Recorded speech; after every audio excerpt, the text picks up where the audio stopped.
What's up, everybody? Welcome back to the podcast. Today, I'm really excited to share with you a reframe that I've recently had in how I think about my life. I'm all about metaphors. I'm all about analogies. You guys know this about me, is that I'm a storyteller. In a past life, as a science fiction fantasy author, I think about things in analogy. It's how I understand things. And I think if I have a gift at all in this world, it's the ability to take one thing and then create an analogy to another. I think that for whatever reason, that's a gift that I have. And this might be the most important reframe or analogy that I've thought of recently. And after I thought of it and I shared it on Twitter and LinkedIn, somebody pointed out that I wasn't the first to have this thought. And I'll share who actually popularized this thought before I did, and I didn't realize it, but I'm actually a big fan of this person. And so I'm going to encourage you to go check out their content as soon as you're done listening to this, because I think it'll bring a lot of value to your life. So the analogy I want to share with you, well, before I share it with you, I need to share with you the analogy it's replacing. Because for me, so much of my suffering in life has been the result of thinking of my life as a journey. Thinking of my life through the analogy of a journey. And I've realized that that's not the correct way to think about things. That inherently, when you think about life through the lens of a journey, it implies there's a destination. There's a mountain to be climbed. There's something to be done. A place to go where currently you are not. And as soon as you start looking through the lens of the journey of like the place to go that you currently are not, a gap appears. And it's a gap between where we are and where we need to go. It's between who we are and who we could be. And I talk a lot about like this idea of inner greatness and like pursuing your best self, but recognizing you're never going to catch that person. We use the +1 framework of decision making as a way of conceptualizing that. And if you're new here, I want you to think about standing in the middle of a road, and in front of you at equal distances, all the signs, they say +1, +1, +1, and they go off into the horizon. And then when you turn around, all the signs behind you say -1, -1, -1. And each sign represents a singular decision, the opportunity to either make the +1 decision that moves you forward in life, or the -1 decision that moves you back. And your ideal perfect self would always make the right decision that moves you forward. But because we're not perfect, we make a lot of wrong decisions and we go back. And that doesn't just move us back one, but it also denies us the opportunity to move forward one.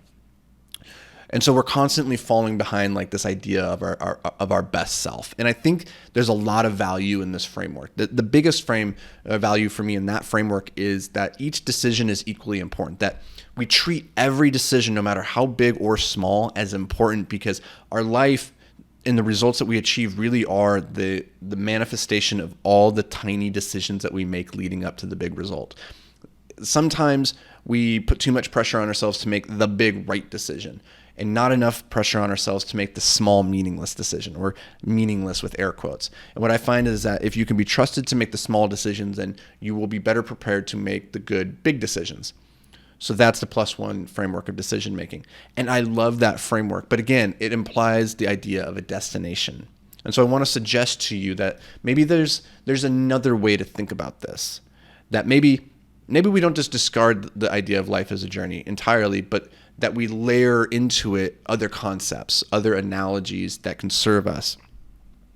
And the one that I want to present to you guys today is not to think of life as a journey, but to think of it as a song or a dance. And the point of a song isn't to get to the end, right? Like we're not just rushing to conclude the song. The point of the song is in the performance. It's in losing yourself in the music. It's in playing each note as well as you can. And sure, in the journey of a song, let's call it, There are some notes that we are going to remember more so than others. But that doesn't mean that there's any one note that's more important. Because what makes a note memorable is its juxtaposition or its context against all the notes that came before it. Even the subtle, quiet ones that didn't seem all that important in the moment. It's without those that the big note doesn't matter. And you have to look no further to understand this and accept this than to say that one meaningful, crashing, beautiful crescendo note, if you were just to hear it on the street, would probably just startle you. Without context, without everything, the package of the song around it and all the notes that came before it, that note loses all its value. It's all of its meaning. And that's how I think that's a really interesting way of thinking about our life is as a song in this moment, this day, this thing that I'm doing right now in presenting and doing this podcast. This might not be the most important note in my life. Most important might not be the most memorable note in the song of my life. And yet it is equally important because without it, then that whatever that note is that is going to capture attention later on, it's not going to have the impact.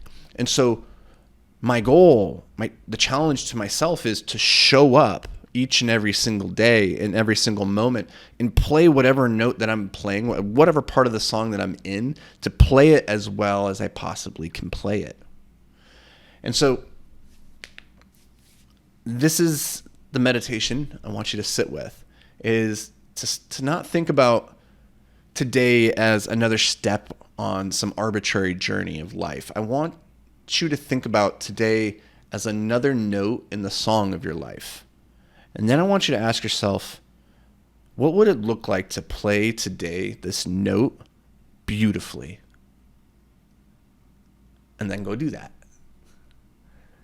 So that's the reframe. That's the analogy I want to share with you. I want you to sit with it. It's had a profound impact on me as I've been kind of unpacking it over the last couple days.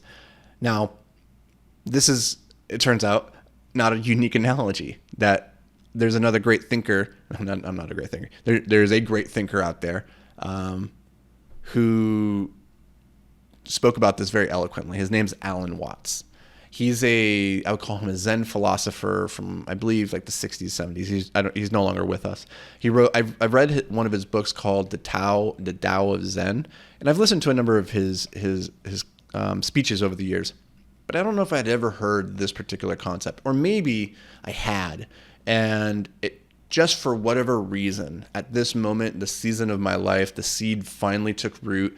It grew to germinate and dominate my mind. It's entirely possible that this idea actually had its birth with hearing his content. So I'm not claiming any kind of originality here whatsoever. So please don't take it that way. I want to share this framework with you because I think it's a really beautiful one. So I encourage you, go listen to Alan Watts. He's a beautiful mind, beautiful thinker who's helped me in my perspectives throughout life at multiple times. And this reframe of life as a song and not as a journey is just another one of those tools in our toolbox that can hopefully help us along as we navigate this orchestral arrangement that is our life. So I hope this brought you a little bit of value. If it did, let me know. Shoot me a comment. Find me at Instagram, the Anthony Vicino, or on Twitter, just Anthony Vicino there. I try to respond to all my DMs and all my comments. So go engage with me. I'd love to have a conversation with you guys. But as always, I'll see you back here tomorrow. But until then, stay hyper-focused, my friend.